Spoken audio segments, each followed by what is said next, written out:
Arestado ang dalawang individual sa kinasang joint buy-bust operation ng mga operatiba ng Villanueva Municipal Police Station sa Barangay Luok, Villanueva, Misamis Oriental nito lamang ika-16 ng Pebrero taong kasalukuyan. Kinilala ni Police Major Princess Bergado, OIC ng Villanueva MPS, ang mga sospek na magkapatid na sina alias Don, 35 taong gulang, lalaki, at alias Jenny, 33 taong gulang, babae, mga residente ng nasabing lugar at kinilalang mga newly identified drug personality. Sa kinasang operasyon bandang 2:00 ng madaling araw ay nakumpiska ang 10 pakete ng hininalang shabu na may bigat na 35 gramo at may standard drug price na 238,000 pesos at isang 500 peso bill na ginamit bilang buy-bust money at iba pang mga non-drug items. Community nga magtinabangay ta kung naa manggaling may mamonitor nga suspicious,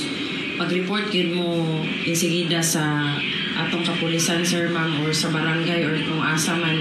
ninyo nga ma-report, mas maayo kung sa diretsyo yun sa pulis aron nga anuan yung